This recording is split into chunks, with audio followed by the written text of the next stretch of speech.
And we are back again. It's your friendly neighborhood film watchers. It's Frankly Football in the building. And you may notice that we got a guest in the building. It's my main man. Y'all may know him as Cowboys Fan Talk.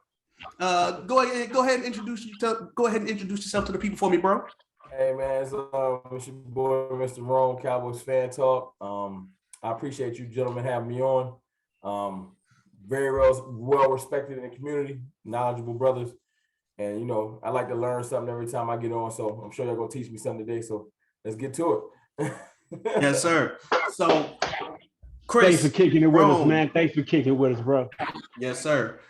Chris, we haven't had the time to really dissect and talk about the most recent preseason game against the Chargers. We had some good, some bad, some in between. Would you guys mind telling me what you thought about that? Sure. Well, I'll go first and get it out. What I liked more than anything was that where they came out unprepared or like flat against Denver. I don't know if it was altitude. I don't know, it's first time, moment like we used to say, bright lights, moment too big. Some people piss down their legs, that type of thing. But I like the way they were physical when they came to Los Angeles. You had a lot of different things that happened that were good. The O-line showed up in a big, big way. And I love the way Tyler Smith, Forniak, and how Connor McGovern played inside. Terrence Steele, my dude, the guy that you hate, you love to hate. B, you can't stand him. And then my man over the left tackle, man. He like the fact. Well, he's like the oversized kid. I don't want to offend nobody. He's the oversized kid when you got to pick him and kick ball. He's over there, and we can't put nobody over there in Josh Ball. But I love the way the offensive line played. What you got, Rome? Yeah, man, I love the defensive flashes. I know it was a lot of non-complete starters. I do think we had a couple starters out there because I do think Fowler is going to eventually be that other edge at a point. I know they're going to try and give it to Armstrong early, and I think that's more of a contractual thing with the way our front office get down. They're going to give him Okay. I've seen Fowler flash in both games, and I think a lot of that's attributed to the fact that we human, and when you playing on a team where you feel like you're not going nowhere, everybody in a slow start. A lot of people feed off other people's energy. Like Dante Fowler really got to when he was with the Rams. They flying high. Your morale's up. You balling. You get with Atlanta, and then you lose your coach and all this extra stuff, and you got 4 wins, and you got an injury, and I'm just kind of going through the motions. You know what I'm saying? But I've seen Fowler. I've seen Gallimore flash instantly, like he looked like he was amongst kids in the game. And I'm seeing defensive Israel Mukuamu flashed on the screen. Bland is just a real sticky corner. Like he's not a gambler like Trayvon. Bland just be on the receiver's hip every time I seen him, even in some of the stuff I saw earlier. So it's just one of those things where our defensive depth, because a lot of our starters obviously aren't playing, flashing, which gives me excitement. Marquise Bell coming up and making tackles, and that's our curse insurance. And Bland is actually going to he's quarterback 3. He's running with the starters in the practice before we, like literally he's in the nickel, and he's there. Joseph is not running with the starters, which is telling, but that's a story. Man, let's go get that out. Wait a minute, go give me what you like, B, and then I want to get to this quarterback thing because everybody's kind of blowing this out of proportion. If I were live right now, I could cue some violin music. My fellow Americans, I would like to apologize to Tristan Hill and his family who have scrutinized for what I've thought to be a good reason many times since 2019.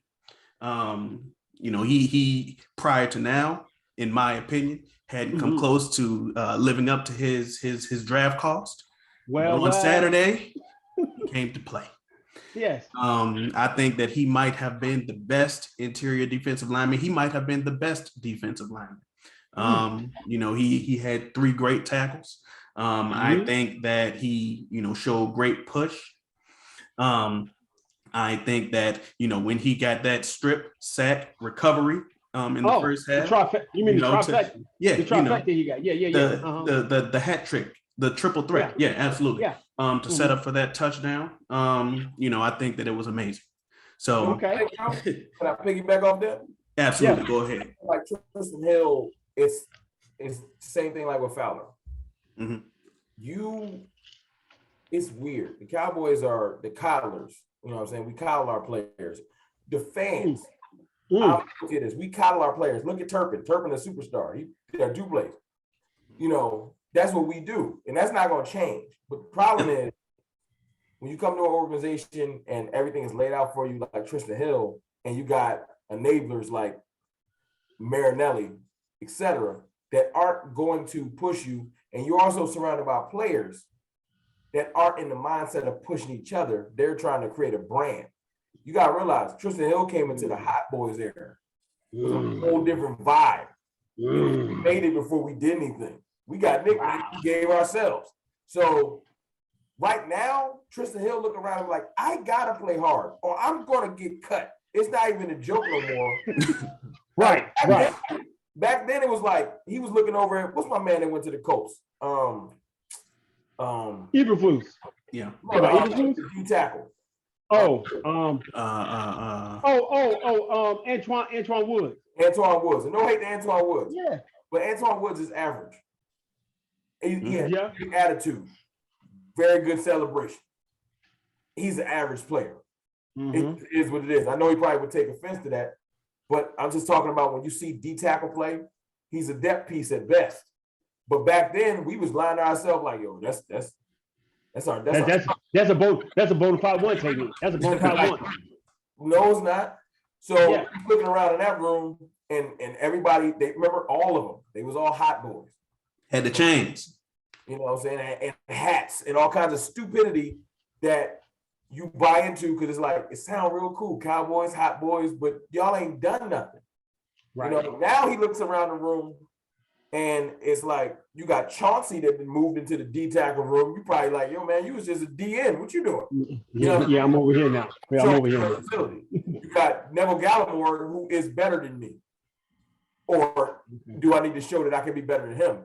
Because Neville flashed a couple times so far, even with his You know what I'm saying? You got also Digizua, who's super flashed, and he's a whole different body type to where you're like, all right, I might not even get on the field. And then you got Quentin Bohanna, who has like one of the nastier attitudes, which is a compliment as far as just like one of his first quotes was, "Ain't no more running down in Dallas." When he first got drafted. Now he didn't lost weight. Got stronger, got better, like toned up in a big guy kind of manner, not like ripped, but he's in his football body more now, and he knows how to play. So he's flashed enough to where you've heard McCarthy talk about Big Bo. So it's like you looking around, you're like, it's like 4D tackles getting talked about by the coach, and he ain't one of them, and he isn't one of them. And Osa ripped up, and you probably like, all right, man, I got to go out here and sack a person, get the fumble recovery. Like I got to start. So I like that, like, because you got to think, to just piggyback off that, in every room on our defense, you can't chill. No. Chill in the edge room. Sam Williams can't chill. He can't feel like, yo, I'm second round pick for Dallas. Because you won't get on the field. Dante Fowler ain't playing with you. Not at all. He want to be Robert Quinn. Right. Have a great year. Get a lot of production and go get a big check. $70-80 million off of this. Yeah. You know what I'm saying? So Dante Fowler is not playing, and it'll work too. He will get paid next year. Yeah. And we won't pay him. So you got that. You got Armstrong, who in his mind is like, I am on Randy's level. He not, but in his mind, he feel like he is. And then of course you got D-Law, and earlier today, like brought a tear to my eye. Archer tweeted out, just saw the first play of Leighton Vander Esch, Anthony Barr, linebackers. Now D-Law's out today. It's probably better in rest. So Armstrong was in, but it would be D-Law, right? And then Micah dropped down the edge. I was looking at that tweet about to cry. So I was like, that's exactly what I was envisioning. Legitimate linebacker depth, right? So when Micah drops down, you're not worried, like, oh no. You know, somebody that can actually, because usually when that happens, you want Barr in there because one of his best skill sets is coverage. Yes. So you got Barr in there for coverage when Micah drops down because it's a passing down. Right. This is exactly what we all envisioned. This is the real kicker. This the scary thought for defenses and for whoever sees our offenses. What's going to happen is D-Law not even going to be on the other edge. No, he gonna kick inside. Yeah, he'll kick inside. It's going to be Dante Fowler, D-Law, right, Odigizua, Micah. That sounds scary. A quarterback will be shaking, seeing ghosts. Like you know you will. If you get rushed like you know you will, we got a linebacker back there in Barr. And I'm just going to give LVE a pass in this regard. He somehow is going to look better because he's going to be surrounded by better players. And he can't slip, though, because the linebacker right behind him, that was my original point, was coming out of college. He was covering slot receivers. Talking about Jabril Cox. Jabril Cox was actually, in my opinion, if you go back and watch some of our draft videos from the previous year, he was my number one ranked coverage linebacker. He was. Yeah. Look at the pressure. This is what I'm saying. Anthony Barr got signed, and that same day, you go back and watch some of the camp tape, you start seeing LVE filling holes in practice and running into Tyler Smith for It's like last year we signed Malik Hooker, right? Right. And DeMonte Casey had his best practice yet. Because he knew he had to. Yeah, he had to. I think he had to. So going back to what you were saying, Rome, is that because we give a love to Tristan because Tristan turned around and said, "Hey, I had to pick my game up," and I think all of that changed. With the way Micah leads. Micah gonna talk it. Micah gonna make you feel like I'm here to kill everything. Everything is scorched earth, and either you follow me or I'm running you over. Don't you feel like Superman? You've been on y'all play sports, obviously. Yeah. Sorry, man. When you got Superman on this side, you play harder, but you also look over like y'all ain't got one of those. That's how our defense roll. Yeah. Like even D-Law, D-Law for himself. D-Law think he can't be stopped. Just you can tell his attitude. Even D-Law probably look over at Michael like he better than me. I don't know. I need one. Let me ask y'all this. How much of an impact do you think I guess another year in Dan Quinn's defense has on this? Because if you listened to Micah Parsons' interview, I think it might have been 2 or 3 days ago, he talked about the importance of having a role and everyone knowing their role. Yeah. And we kind of saw the seeds being planted last year, even when they didn't really know what Micah Parsons' role was. He talked about, I guess just doing his job. They found out by accident. If D-Law don't get hurt, we never know. Absolutely. So that part I definitely agree with you. If he don't get hurt, you don't find out he's a monster. Absolutely. You don't find that out, right? You don't find that at all. So he's like, when he found out, he can do that. That's what helped. But going back to what you're saying about your role, it's like anything you do. Like if you do a job, whatever job you do, when you first do it, you're mechanical. You're like, okay, this is supposed to go here. This is supposed to go here. This is go here. And then as you get a little bit better, as they move towards the middle of the season, they were making mistakes. They were awkward. Like sometimes they would do and sometimes they wouldn't. Now they're moving into that natural phase. Like everybody knows what they're supposed to do. And then on top of that, everybody's had a year to just be a football player. Those rookie guys and those second year guys moving into this point where all they do is do football, and that's why you have seen the maturation. I think they seen like having Curse, Curse had a little, hey, Curse, your back hurts. Yeah, they seen enough of J-Ron. They don't need him out there, but they got to find out what they got in Bell. The pleasant surprise is what they found in Blaine. Yes. They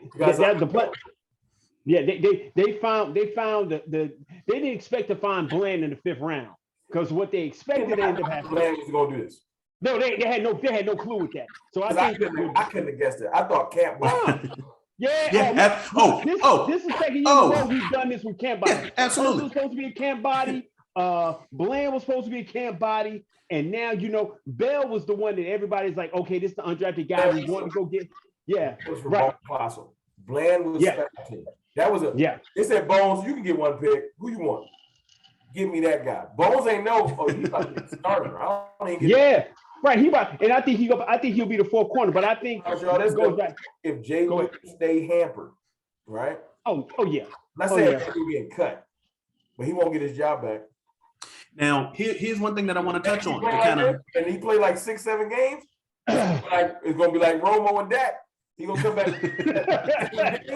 It's a meritocracy. We're gonna play the best player. Do we need another press conference? Do we need another one?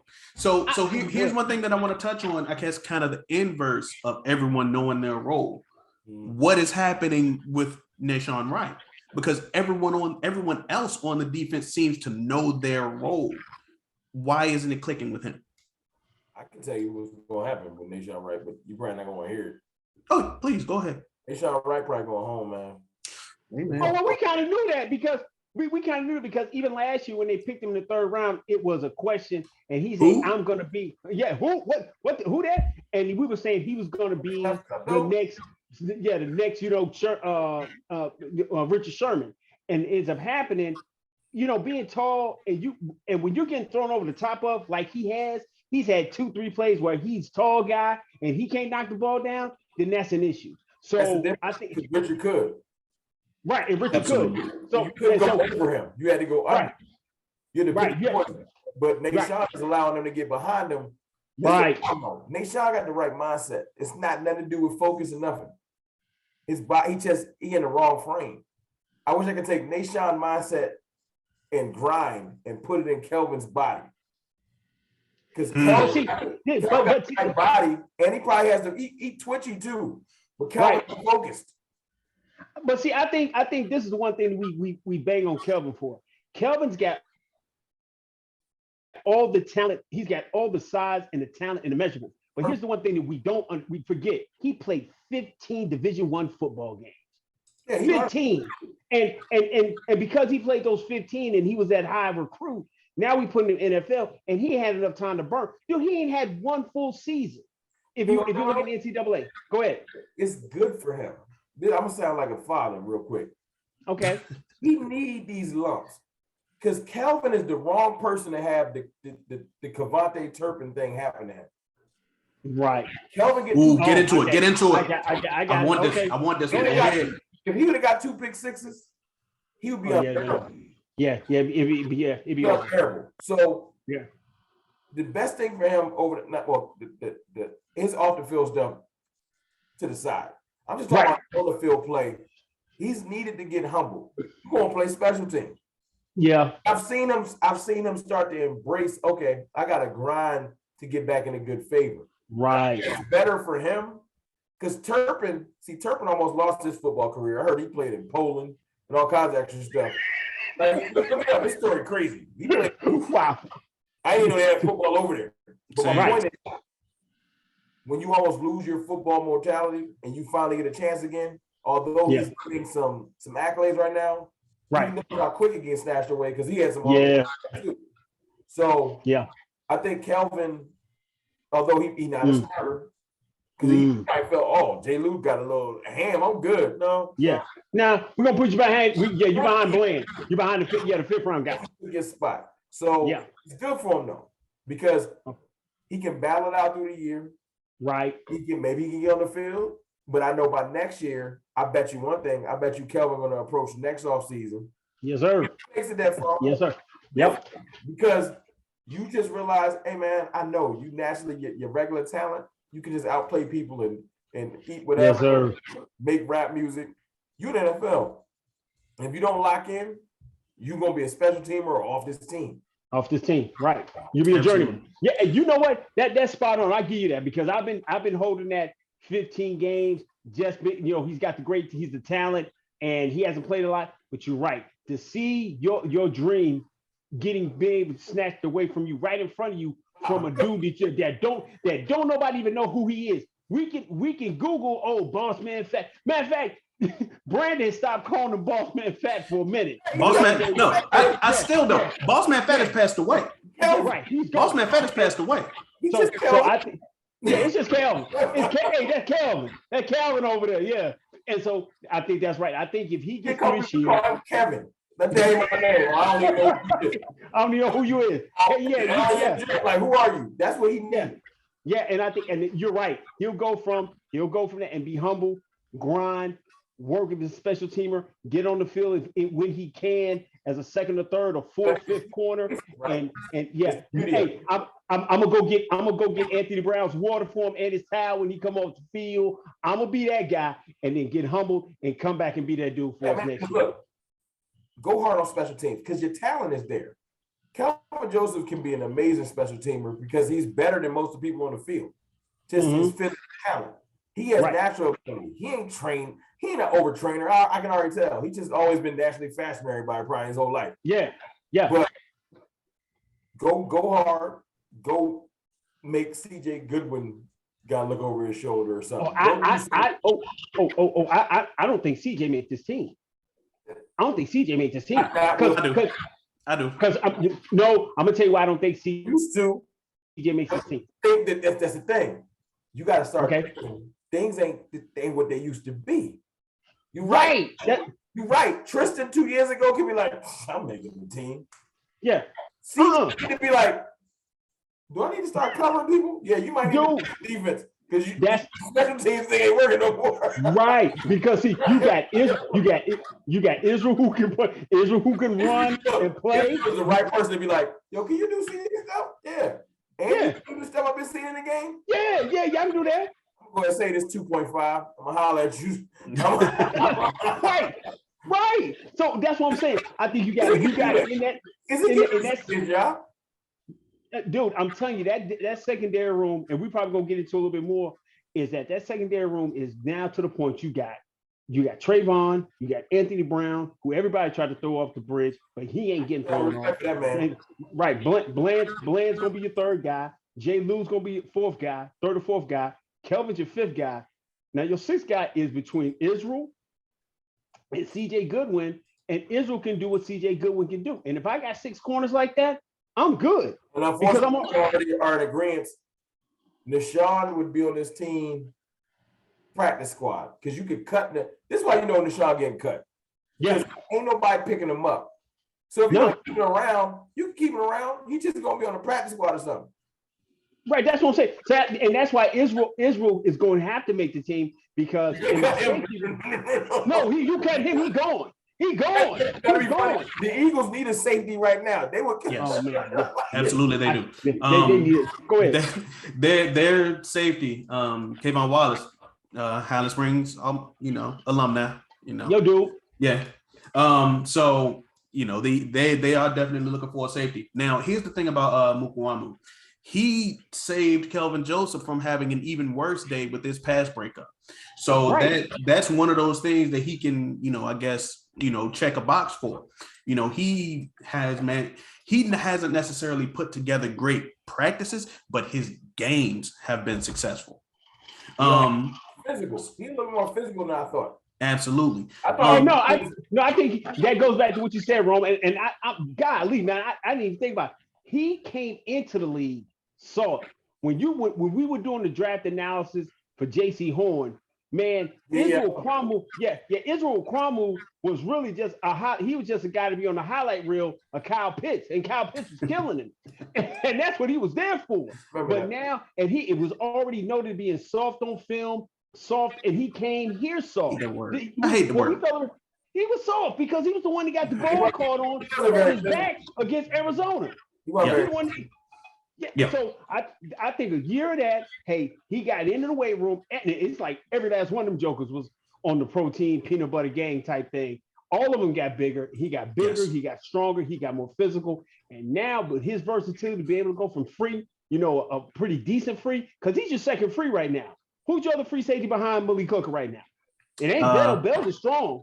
No. Bell's is strong. Now, it doesn't matter. It doesn't necessarily matter who it is. It's the fact that you have a crowded room. I don't think that Israel Mukwamu makes this team as a safety. No, he makes the team as a DB. He makes this team as a corner.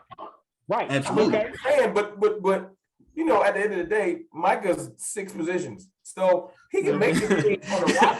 Micah's position says defense. That we all agree on that. If Hooker Okay. twists the knee, is he going back there? Yeah, absolutely. So he can be a corner all he wants to. He can be a DN out there. Like, Right. He can be a little bit of everything. So that's I think playing safety. yeah. Right. So I think that's the beauty of that situation, especially with that. I think that's my question. Go ahead. To piggyback off what you were saying with the peanut butter stuff. I know it's a different side of the ball, but there's another point of contention this offseason. I see more physicality out of Matt Farnock than I do out of Biad. Okay. Hey, so this is I'm gonna let you finish. Okay, go and finish. In that weight room, and I've been watching them combo blocks with Tyler Smith, and I like some of that. And I like that he climbed to the second level better than they just don't want to. I don't know what it is. The Cowboys be like they don't want to give it up, so they're not addressing Biadish and stuff like that. But I feel like Biadish needs to keep his head on a swivel. Yeah, I think. Yeah, yeah. Okay, so let me give you a little insight on this one, Rome.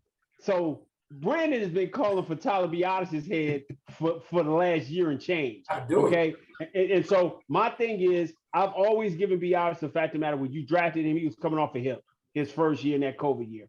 I truly believe this has been the first year he's been able to kind of get in the weight room, get his body to the next level. But Matt Farniok is just a strong cat. Coming out of North Carolina State, he was just a horse. Not bulky, but he's strong. Yeah, he's strong. So I think that gives him the ability.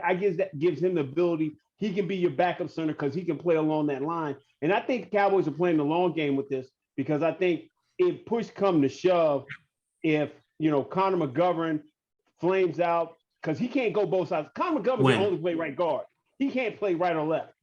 Matt Farniok can play right and left guard, and he can play backup center. First 4 weeks, right? Mm-hmm. He got Vea, right? Vita Vea, week 1. Right. No. Vita Vea is No. Vita's hurt? No. I thought he was hurt this year. I thought Vita Vea. They got offensive line injuries, but that's not. Right. Well, see, okay. He got Vita Vea first week. Tackles, but Washington, he got Payne and Allen. Okay. Right? And then he got Fletcher Cox, Hargrave, and Davis in the first 4 weeks. Biadish is on. Aren't the Rams in that first 4 week period too? The 5th week. Oh, okay. All right. My point is, that's if he struggled. I ain't saying that it'll take all 5 weeks, but if he's struggling, that's the stretch. They'll be like, all right, now he just can't do it. Okay. Because it's so good detail. Biadish is. I'm telling you, Farnock, like, all right. I think I'm gonna say this because this is what I believe. Because the legend of Travis Frederick grows and grows and grows, and I love Travis. No, hold on. What I'm saying, Travis's legend grows because of one. We had to watch Joe Looney play. And let's be totally honest, man. Joe Looney was terrible. He was a great guy. Joe was terrible. Yeah, Joe was terrible. He give me the shirt off his back. Okay, what? All right, I got his shirt, but he can't block nobody. So I think this year, but I think what Travis was incredibly smart. He was stout. He wasn't uber strong, but he was really smart, and he was a technician. I think Tyler has a good year, and I think with the back end with Tyler Smith and Zach Martin on both sides, I think you get the best of Tyler Biadish this year going into next year. Now, come next year, How good is that best? I think you know what? I put it this way. I think they're so good this year that as much as we hate this wide receiver room, and I'm talking about we really, really hate it because of the absence of Amari Cooper, I think you get the very last great year of Ezekiel Elliott when he walks out the door. I'm plugging Zeke in for 1,300 yards this year. Yeah. And Tony with a good 700-800 behind that. I think Zeke will get realistically something over 12 because you got to think Zeke got 11. He got 1,000 crippled. Say it again, Ron. Say he it had again. a bunch of games where he had like 40 yards. So if Zeke just have 2 decent more games, he already at 1,200. Yeah. Right. It's like, yo, can he go? It ain't like he's trying to climb from 700 to 12. Right. He already had a G. He was right over a G, but I'm just saying he has an extra game. All they need is 2 more decent games. Because like this is the difference between being falling off and being great. If Zeke had 200 yards last year, you wouldn't hear nothing. Yeah. But he had 1,000 and people acting like it don't matter. 5th in the league, by the way. You can't tell me that 200 yards Is that much of a difference? So if he On the finishes the year with 1170, I'm supposed to think he trash? No. Like, you know what I'm saying? Like, what are we talking about? But see, that's this year with just if 1,000 and 1,100 sound different. If he finishes his year with 1105, somebody gonna look me in my face and say, "Yo, he washed." I mean, but the thing about it, if he finishes with, my thing is Zeke can finish with 1,000, 1,100. He's still gonna have double-digit touchdowns, and that's the total difference with Zeke. Zeke will find it. He had 10 last year. Yeah, 10. Right. That's what I'm saying. So Zeke goes 12. Top 5 still. 10, Top 5 once again. Yeah. 12 and 1,000 yards, 1,200 yards, 10 touchdowns, and Tony turns around and gets a combo of maybe 1,500 yards. Then well, Tony's going to get more touches this year by necessity. Right. Sometimes the Cowboys, their arrogance is what prevents us from doing innovative stuff. But sometimes, because of what's going on around them, they have no choice. They have no choice. Tony Pollard he's going to actually get receiving opportunities, not because they're like, let's be innovative. It's because, we ain't got nobody else to get the ball to. We're gonna be looking so smart by getting him the ball in space and using him kind of like New Orleans used Alvin Kamara and using Zeke like they did with Ingram. So that's what I think I'm doing. Bracket CD. Yeah. Coverage. What y'all gonna do? And everybody like, well, what is Dak gonna do? This ain't got nothing to do with Dak. Literally, we're going to run you out of the coverage. Run you right out of it. So you're going to try it. Like the Tampa game is going to be like 20-17. Because Tampa can't. They don't got the high flyers right now. Gronk ain't there. Tampa's down 2 linemen. 3 linemen. Yeah. Come on. They're down the center. Actually, they lost one to free agency. Yeah. Yep. Wirfs ain't gone for the year, but Wirfs is hurt. Mm-hmm. Yep. Jensen might not play week 1. Jensen is gone for the year. Yes. Yep. And then there's another one. Pettit quit. Is he the Pettit quit? Yeah. He just upped and retired. He said, I don't want to play no more. That's my point. So no matter what they're dealing with is continuity issue. Yep. I'm not saying that whatever they have now won't work. I'm just saying that first game is a hell of a time to figure it out. Absolutely. So, and especially trying to figure it out against Michael Parsons, DeMarcus Lawrence, and this second year defense. That Michael last year. Tom got, I'm gonna try to play coverage all game, Mike. And here's the thing. I'm glad that you mentioned that. I did a little bit of research. Michael dropped back into coverage 31 times in that first game. He's not doing that this time. They didn't know what they didn't know. Yeah, they didn't know what to do with Michael. D-Law was still there. 31 pounds in the Chargers game. If D-Law didn't get hurt. Yeah, absolutely. So D-Law is so important to our success because if he don't get hurt, they see Micah's rush ability, but he just doesn't get the opportunities to do it that much. They won't put him on the edge. They would have just blitzed him. They would have thought he was an excellent blitzer. They'd have used him like Jamal Adams. They would have never put him on the edge without D-Law getting hurt. Yeah, I agree. So I think that a combination of the injured O-line with, and we may be getting a little ahead of ourselves by like a week. I mean, granted, the season is the game is here, man. It's coming. Yeah, but do breakdown Seattle. I know. I feel like I'm just saying to your point. Yeah, we're going to 5 yards in the cloud of dust this game. Yes. And Dak is going to use, I hate to say it, that we're going to use the offense that, this is going to make me mad. The national media offense they try to peg Dak as, he's going to have to just grit and bear the fact that their early success in the season, they're going to say, see, when they run the ball, Dak is he gonna have to just eat that because that's what's gonna have to happen. If it gets wins, Stubborn. if it gets wins. But the thing is, though, just like last year when we came into the season, the defense wasn't even like none of us took the defense seriously. We thought it was going to improve, but not that drastically. Yeah. Right. But see, what happened was the offense was booming. Right. Scoring and everything like that. Dak twisted that calf. The defense at that time really came into his own and started to carry the team. Right. Yep. This year, they did. Running game and the defense are going to carry the team. And when offenses try to figure out our defense, because everybody else added wrinkles, that's when Michael Gallup will get healthy. CeeDee Lamb will finally get a little bit of reprieve because he'll have another respectable receiver.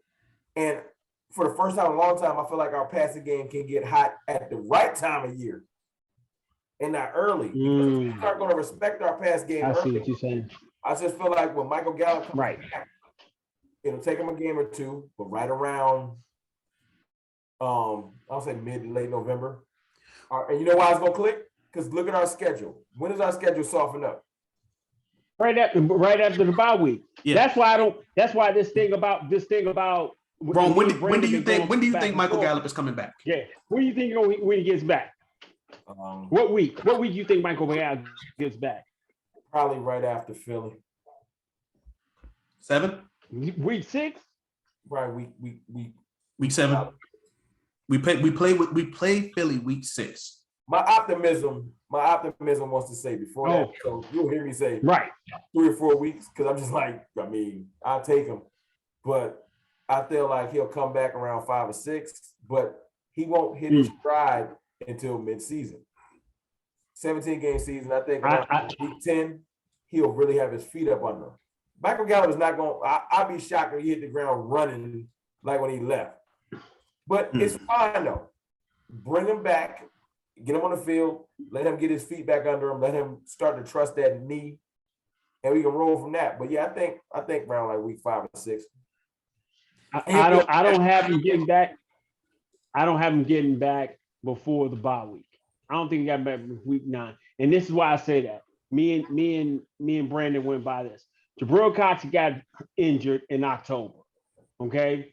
November, December, January, February, March, April, May, June, July. 9 months. By now August, he looks like Jabril Cox that got hurt. Michael Gallup has never been a fast healer. He's always lingered when he ever got hurt. So he got injured. I thought he got injured in the playoff game, but I was wrong.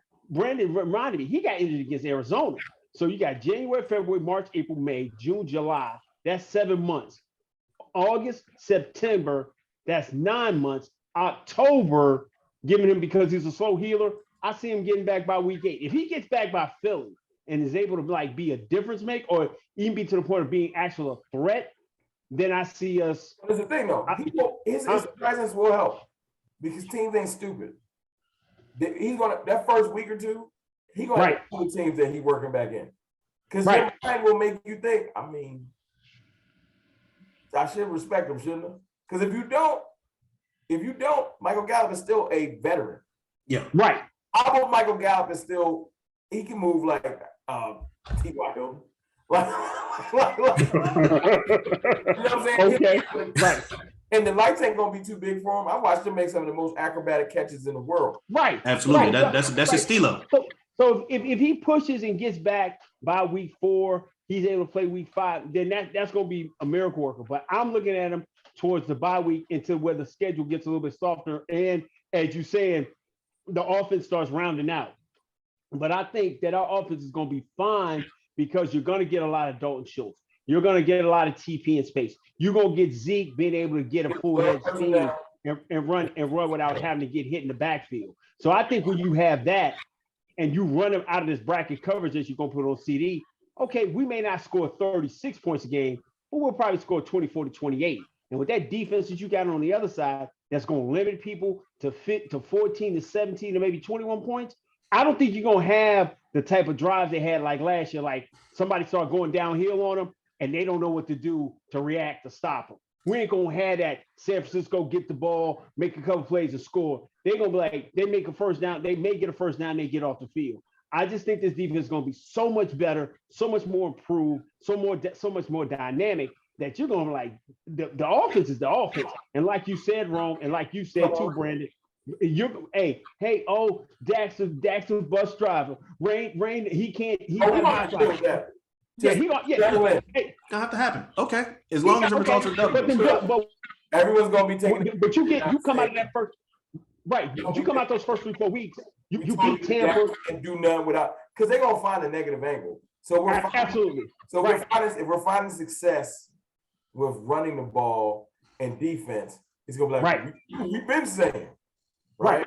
And then later in the year, when it's not that the defense is gonna tail off or that the run game is gonna tail off, I just hope that with the added firepower, you're gonna get two things. You're gonna get a more acclimated Jalen Tolbert, period. Yep. Tolbert's going to get to say, oh, I get to go against the third corner now. Boom, there you go. I get to go against the civilian. I get to go against the civilian. That's what I get. I'm not getting this second guy. And this is crazy. I'm not getting this Savvy vet. Go ahead. That's right. And this is crazy. None of y'all have mentioned the newest toy yet. Kevontae Turpin isn't just a special teams guy.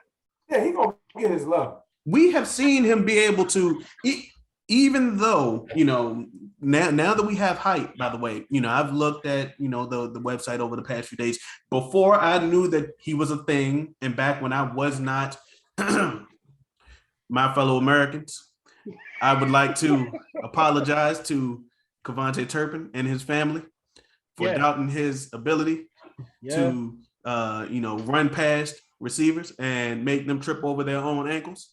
Regret their decisions, right. So that was his job of making fast people look slow, and he's done it. They won't. Cowboys, a lot of the play on the field make their decisions for them. Yes, I know it sounds like it makes sense, but with the Cowboys, it don't. Mm-hmm. He would not have gotten a chance on offense, and they saw his speed in practice. Yep. Without the hype. So his height has gotten his height increased on the website. When camp first started, he was listed at 5'7". He's listed at 5'9" on the website right now. Gary called down. I don't care what you gotta do. He needs 5 offensive touches a game. Before them returns, he would have been our return guy and he'd probably have success. But the way if he just had like chunk plays, chunk returns, we'd be like, oh, cool, we got a returner. But he wouldn't have got no offensive. Everybody got one jet sweep in 5 weeks. The hype that happened in one game, he earned himself 5 touches a game. I don't know what, we're going to hit him with a slant. He's going to get on the field. Look like this. Turpin is 2 good offensive plays away from them taking him off punt return. No, I don't think he comes off punt return. But what he does give you is the ability, what you wanted to do with Tavon Austin, that they never figured out how to do with Tavon Austin when they had him. Well, he for real. Like, it ain't a joke. Like, he for real. He nasty bad. So I think what ends up happening is that gives you so much. It gives you that leeway. And this is what happens when guys like Turpin come in and you get Tyler Smith and you're able to save the running game a little bit more. It gives Steven the ability to think what I did was right. You know what I'm saying? And we don't want to give him credit for it because we love to hate Steven. But this is kind of like, you're happy with this because you're going to be able next year, and we really going into the woods a little bit, but you ain't going to have to give, you ain't got to give Schultz no money. So that's 16 more million he going to put in his pocket with the 23 he already got. He going to do it like you saying. He going to run this cheap game until it works. Look, I've learned that, he ain't going to change. So we got to just pray it. We got to pray it work. It ain't conventional. It's frustrating, but we got to just be like, please let Steve Jones plan work because he's not about to change and he has too much power. He can't get fired. So I got to lie to myself and say, I hope it works. Please let it work. Yeah. Because his stubbornness is worse than Jerry's. Oof. Bro, he ain't want to say Sanders. He ain't changing.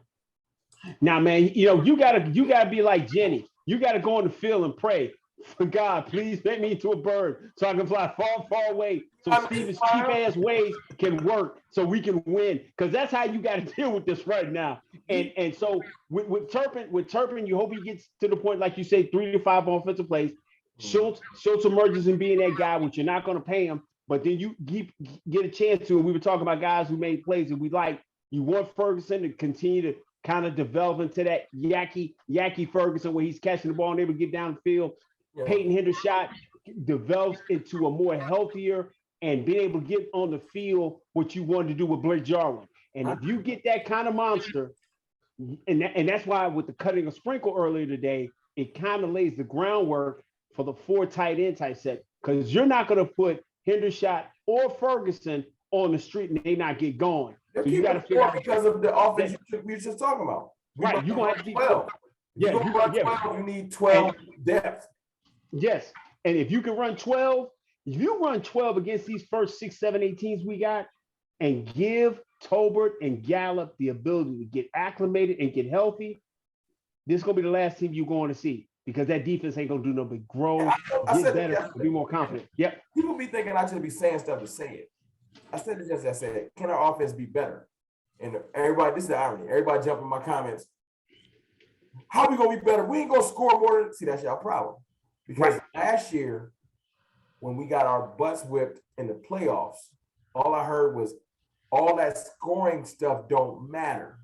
Right. I want efficiency. Yes, sir. That's what I was talking about. I said the offense can be better. And it ain't got nothing to do with the point score. It's got something to do with when we need to score, can we impose our will on somebody? So right. You're saying running the ball better situationally, right? There you go. Using 12 personnel to, like I said, impose our will.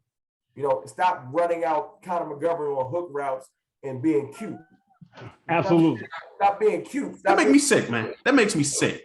Yeah, man. Doing stuff like this. Conor McGovern, you a receiver. We about to throw a wide receiver screen. But to the point where you're just like, we're going to run a play that you know is coming. And Buda Baker almost take it back to the house because you playing. Right. Yeah. I didn't be cute. Cute to where we think we don't need deception. No, we're not that. But the 92 Cowboys can do ain't no deception. Yeah. Running Emmett behind Larry. This ain't that.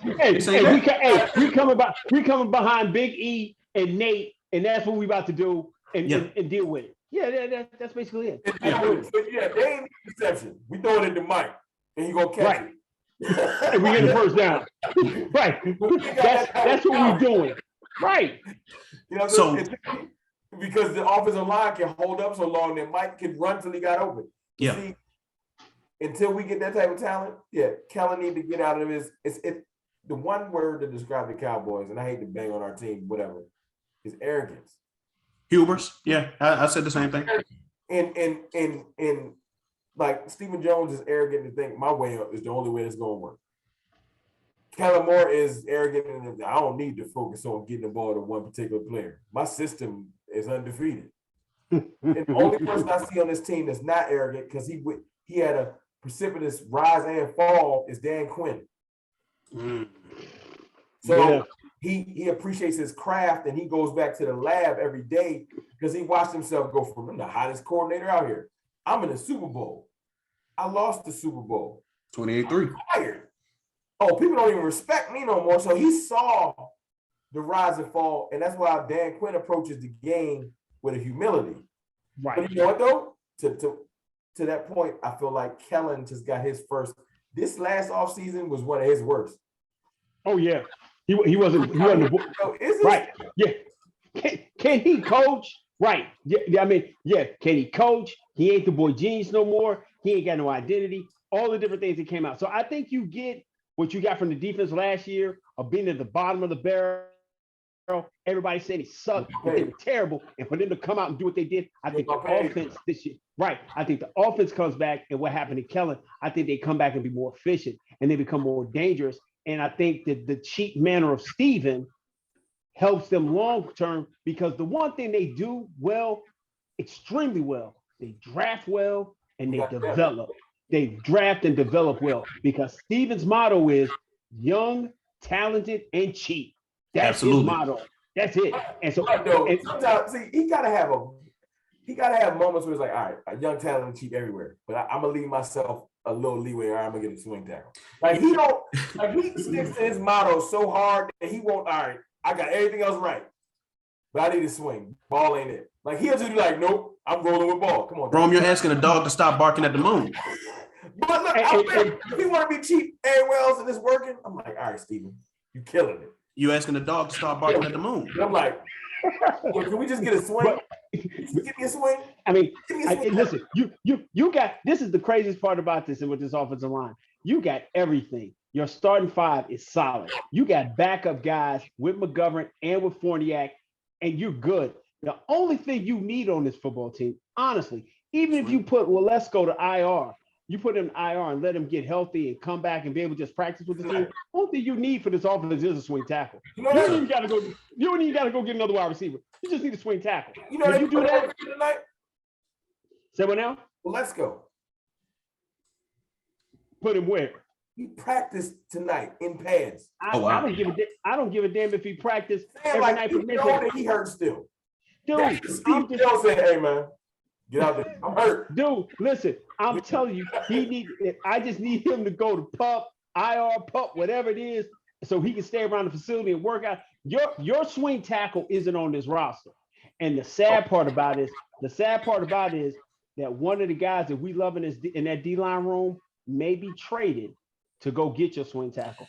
I think you. Tristan could get you somebody right now. He couldn't. Right. Are you willing to give up Tristan though? Are you willing to give up Tristan, or do you try to give up someone else? No, I'm gonna tell you why I can give up. I got a Neville. I might. No, I am. No, I am. And listen, I'm gonna be honest with you. I will, because what I lose in Tristan, what he's going to do, I still got to have a place to play Chauncey Golston. Not a bargain basement swing. Like, you got to give me a Tristan level swing. Don't be giving me no. No, I need a 6-game swing tackle. I think Tristan Hill understands that this is a business. He'll take care of it like a business, and he's going to be great for somebody else. But I still think when you got Chauncey Golston, who's going to go down inside, you're going to have your rotation of Neville, Osa, Chauncey, Quinn Bohanna, and I can bring in Los on a kind of rotational type thing. But those are my 4 main guys. Outside, I'm gonna have D-Law. I'm gonna have Basham on side. I'm gonna have Sam Williams. I'm gonna have Fowler. And Dorrance is only safe this year because he just signed that contract. But I think that's like a 2-year deal. And because you're not gonna be able to keep Fowler next year, he's gonna be safe. How much guarantee is that Dorrance contract? It's enough that they ain't gonna cut him. It's enough they ain't gonna cut him. I'll say this before we wrap it. I'll say this. I will say this. All of this, this is how life works. When we don't have contingency plans and we're not nervous about things, that's when Ty Smith go down. Oof. All of this stuff this year, watch Ty Smith play 17 games. That's what you want, though. That's what you want. Man, and listen, last year's injury was a rolled ankle off of Connor Williams. And I said that on Twitter. Man. His back. Right. It was a rolled ankle. That's what I said on Twitter, man. And people thought I was talking crazy. I think because you get better play from Tyler Smith, and Tyler Smith is going to be, he's going to be head and shoulders better than Connor Williams. You ain't bullying Tyler Smith. No, man. That you can try. You can try.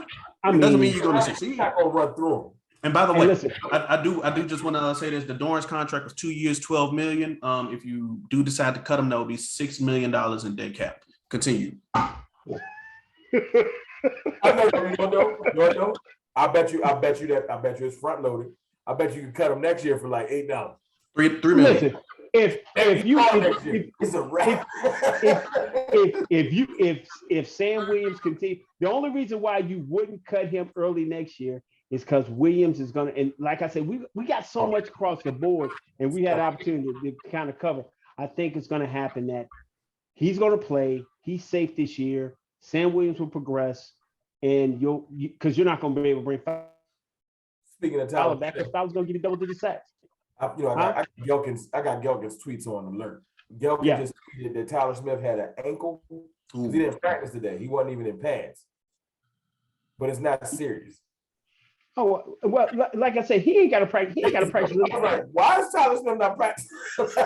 Right. I mean, Tyler Smith doesn't have to practice anymore.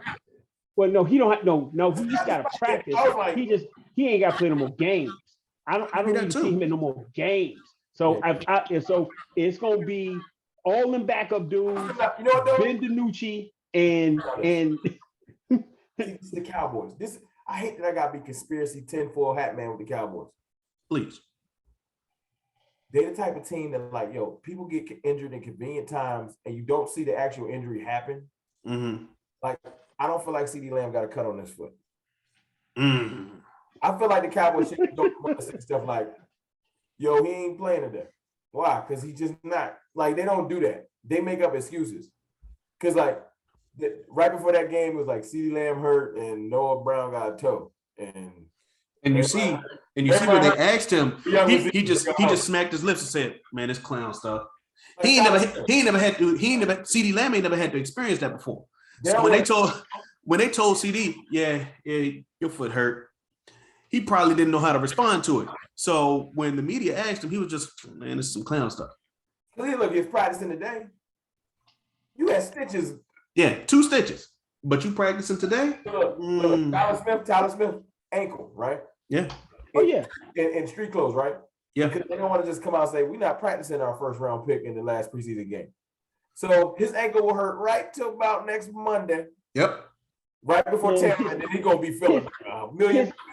His ankle gonna feel 100% better as soon as it's all zeros on the fourth quarter of that Seattle game, and he's gonna be fine. So I can't just look. I think it's something to do with just the way they market the team. They want to look like they're all in.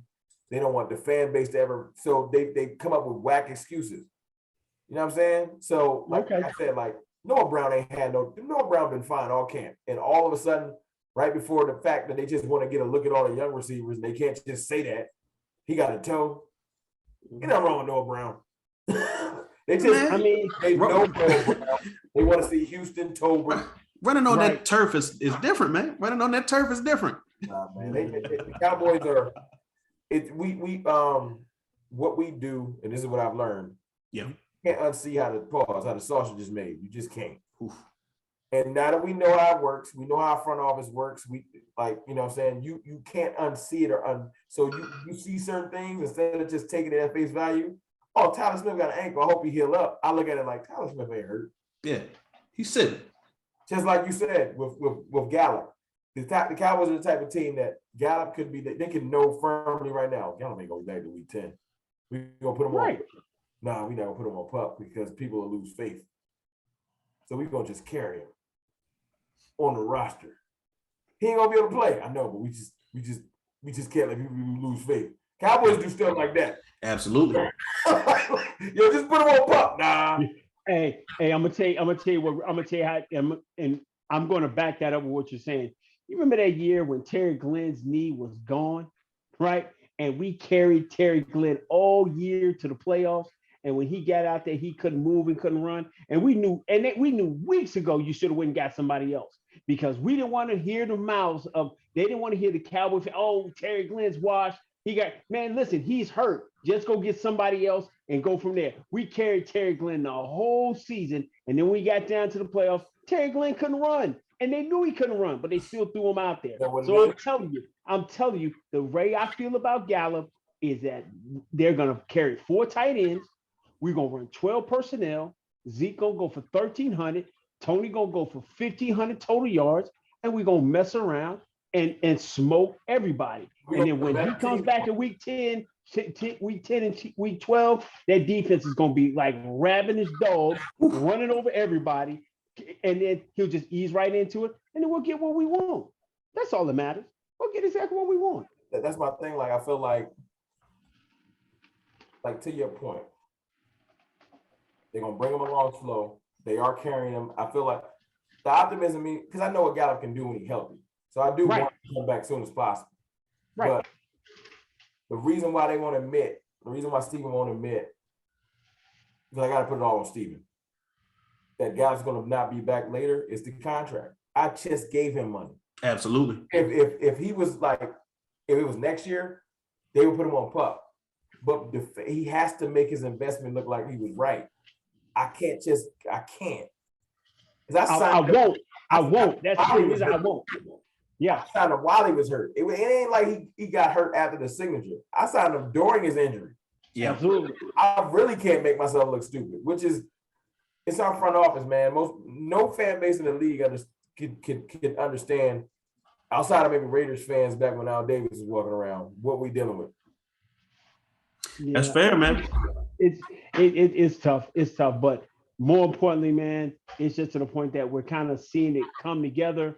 And I think, like last year when we walked into this thing, we were all 40 burnt. We was like, yo, man, let's go score 40 points, run everybody out the goddamn. Hey, look, they did it. They did it for the most part. They did that. They did it for the most part. I was full all season. You're looking, yeah, I think this year you look at it and say, you know what, man, this defense gonna be so nasty, man. It's gonna be hard for people to score 17 to 20 points on them. Mm-hmm. And with Rain getting his chance to get back, and I said this last year, and I tweeted it last year. I said the days of standing in the pocket and Rain Dakota Prescott are over. You're gonna see him get busy, as you would say, Rome, wild busy out of the pocket this year, and getting to be that guy again. And he is one of the best RPO guys in the game. But now the fact that he got a mastery of the RPO game, and he can throw the football, and he's gonna find people open. I don't even think he's gonna be running as much. I think he's gonna. I think the next thing this year is gonna be rollouts, because there's gonna be a lot of play action. Yeah. So he's gonna run when it's open, but I don't think it's gonna be design runs. I just think that the rollout, because of the way the play design is gonna work, he's gonna be play actioning. He gonna roll to wherever, and if you stupid enough to give him a running lane, he's gonna take 10. Absolutely. Yeah, I still think and if you come up. He gonna he gonna bang you. And that's because he's an additional year removed from the horrific leg injury. And if you remember last offseason, he kind of tweaked his leg a little bit in camp, the calf injury kind of thing. So when you add those things together, of course he was going to be a little bit more statuesque in games. When you don't have any of those preseason injuries, it's inevitable that he's going to be more mobile like he previously was. I got one more point to make with you fellas before I gotta slide up out of here. No doubt.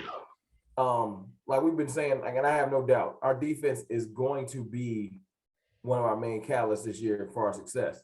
Yes. But I'm happy when you look at the way our schedule works. Our defense, I'm a person that I really like the way people respond in adversity. Mm-hmm. So if we come out with a soft schedule, it can give you a false sense of success, right? The offense is gonna have to grind to get everything earlier in the year, so that's gonna have them locked in because they're gonna have to earn it. Mm-hmm. Defense starts the year in the first 5-6 weeks with some legitimate challenges. Yes, and I'm happy because I don't want to lose any of these games, but I do want the defense to get tested so that they can lock back in, because sometimes you get too much praise and you're feeling yourself. So you get to go against Tom, which is just Tom. So it's going to be a challenge. It's Tom. You get to go against Burrow, who's definitely walking around feeling like he can walk on water. Right? You'll have a little bit of a reprieve with Carson and Jalen. They terrible, right? And then you get to get your mind back right, depending on what's going on with Stafford. My point is, I do want some of these offenses, some of the better offenses, to test our defense's mettle, right? Because when they really lock in after that, it's not that it's going to be smooth sailing. Like after them couple of games, and we got Green Bay earlier in the year still. We'll punish some of these offenses later in the year, because the defense is going to be battle tested with what we got. Like by the time we got to the Arizonas with Dak being hobbled, our offense wasn't ready. Right. Offense is Right. our defense was rolling.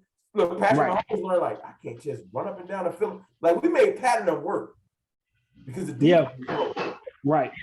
This Right. year, the defense we get tested early. We play some of these teams early.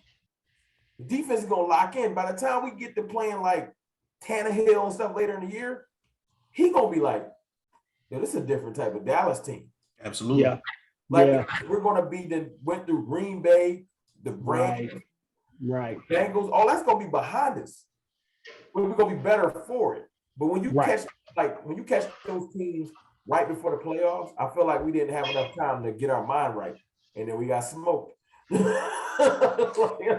it be like that, but I'm glad that just like you said, we get to hit the ground kind of like I previously stated, these guys knowing their role and being able to go against some of these tougher offenses to have the iron sharpened. So that way when we have that bit of reprieve, but then we get right back into it against Green Bay. Historically, we haven't had, the best of luck against them. Aaron Rodgers got steak in the Dallas Cowboys, Love it. Right. Love it though. I want them. I want these tests. Last year, literally, we were circling like, y'all can't wait till Arizona. Yeah. Now, you know what I'm saying? Like this year, literally, we get to see first game, second game, fifth game. Yes. Okay. So it did it does let up later, but I feel like by that time, our identity would have gotten established. Yes. Cowboys always, I'm not gonna say historically, but the NFL be rolling out the softest.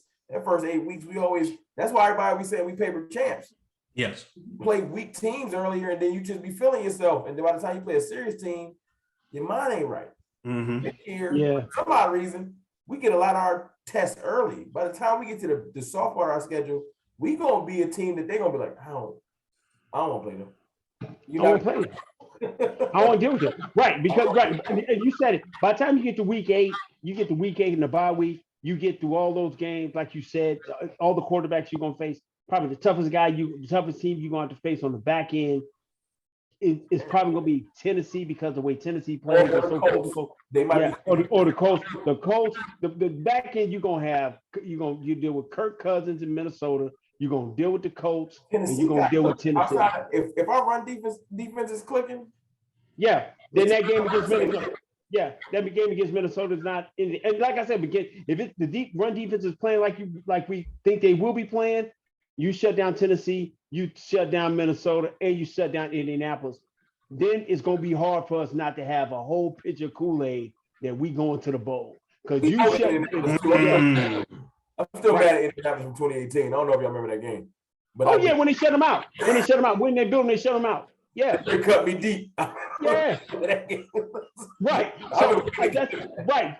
So I think like you said, you get your passing offense is a tough. You don't get a lull, but you get that back half, that last 3 stretch where you deal with Minnesota, you deal with Tennessee, and you deal with Indianapolis, and you beat those folks, and you walk into the playoffs 11, 12 win team, and now you get an 11 win team and we're more battle tested. I'll take it. Yeah. Oh yeah, I'll take one, but they gonna be different. They gonna come. They gonna look like Jon Snow when in Game of Thrones when the whole cavalry was coming downhill on them, and they just gonna raise up the sword and go at them. Shout out House of Dragons. Yeah, man. Hey, hold on, man. Shout out House of Dragons. But all I'm saying is it's gonna be a different football team. So I definitely believe that. But listen, Rome, man, we are so humbled and appreciative that you spent time with us, man. Like I said, we watched you back in what we did with COVID, and you went to 8-9 minute videos, and I'm watching you every day, and I'm back like you never left, and I'm watching you hit the screen, and you did your thing, man. You built this thing the right way, man. So we appreciate you just giving us your time and kicking it with us, man. So go ahead and tell everybody if they don't already know where you're at, tell them where you're at, man, so they can find you. Find me on Cowboys Fan Talk on YouTube, Cowboys_Fan Talk on Twitter. I got a Cowboys Fan Talk on IG. Cool. We neglecting it. I ain't posted over there in over a year, but I'm gonna get back to it. But I appreciate it. Yeah.